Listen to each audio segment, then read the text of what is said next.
Hey guys, this is a follow-up to a previous post that I had made about sleep and the importance of sleep. And I'm not going to talk anymore about that because you know how important sleep is.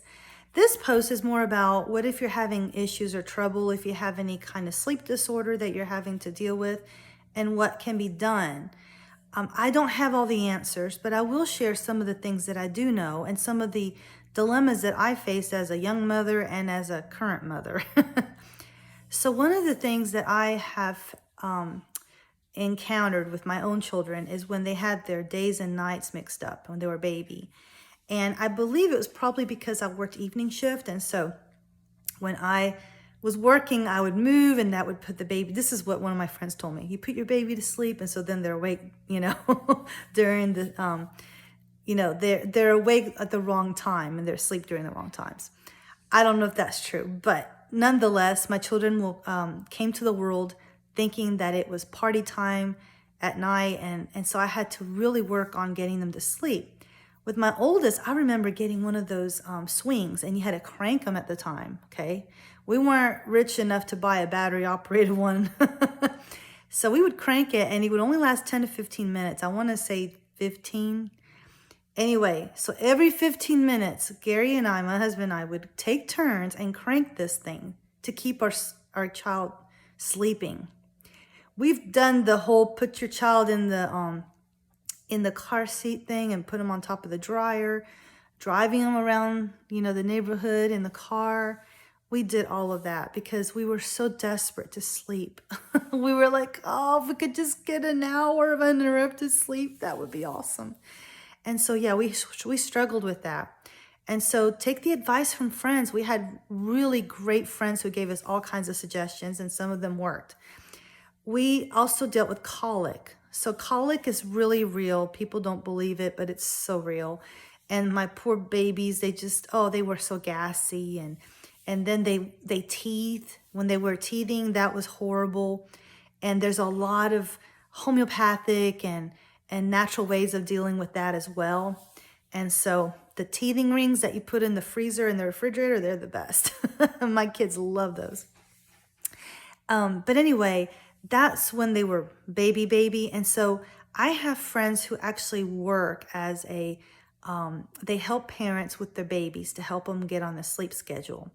And so look for those resources if you have them available. I would have paid any amount of money to get sleep back in the day. So these people are great. They help parents with getting their children right on track on sleep patterns, and they are good at what they do. So that's one thing you can utilize. All right, so now let's move on up to toddlerhood and maybe even preschool age. And one of the things that does interfere with sleeping and taking naps is getting potty trained, isn't it? Yes. So if you have a child, and all of us have exceptional children, so maybe you can relate to this. When you have a child who still has accidents, and then they have an accident, it's hard to sleep, right? With a soiled diaper or soiled pull-up or whatever, soiled underwear. And so that is one thing that is so hard. I mean, there's not anything you can do at that point except work on the potty training. And so that's a very big obstacle for us parents who have children with exceptionalities, is getting them potty trained so that they can sleep. Making sure that they have full tummies. That's also good for babies. They have full tummies, they'll go to sleep. Snack time. Make kind of time your snacks or your meal time so that they can go to sleep right after. And so that's always a good suggestion. Make sure that the room is not like playtime room, okay? Wherever they sleep should be where they sleep. There shouldn't be all kinds of toys and all kinds of extra electronics on their bed.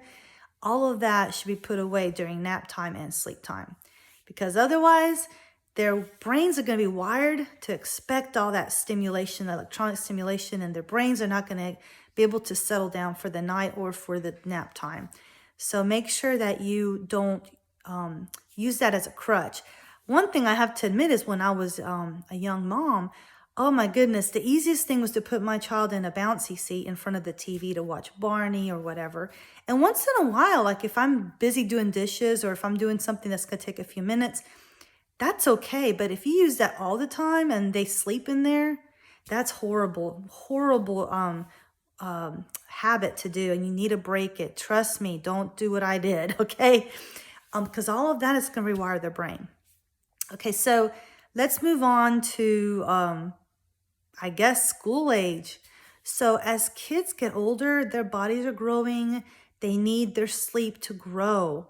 And recuperative sleep is what they call it. It's like, the random eye movement sleep. They need that. That's when our brains and our organs are resting, for a bit, because they're constantly working. So you got to give them a little break. And they also, your body grows. And so these children need the sleep so that they can be healthy and they have proper brain development. And if we interfere with that, they're going to have issues. Attention deficit, all of these things can be made worse by lack of sleep, as y'all know. Those of you who have children with ADHD, you know that, and also their diet can interfere with it. But yes, make sure that they get plenty of rest for their age. Just because they're getting older does not mean they need less sleep. So make sure that they get enough ample sleep, especially once they get into school. School-age children need to get to bed by a certain time. You know your child, make sure that they get to bed in time so that they can settle down and then sleep and get enough rest for the next day. As they get to older teenage years, same thing. They're going to have lots of extracurricular activities and things that are going to distract and keep them away from the home for a while. And so they still have homework. They still have to study. Make sure that they have time to sleep. Help them to plan their time. Help them to organize it. Organizing time is such a life skill, right? So help them to organize their time so that they put sleep in that schedule, because sleep is that important. And as a parent, when they get sleep, you're going to get sleep. Make sure you take care of yourself and get enough sleep as well. If you have issues with sleep, I had sleep apnea. So I'll talk about that real quick.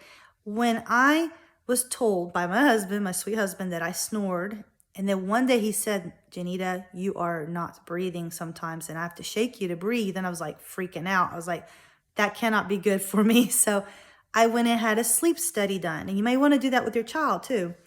Get a sleep study done. And I did it at home. I didn't have to stay at a hospital and pay thousands of dollars. I did it at home, paid only like $200 or $300 for it because we don't, anyway.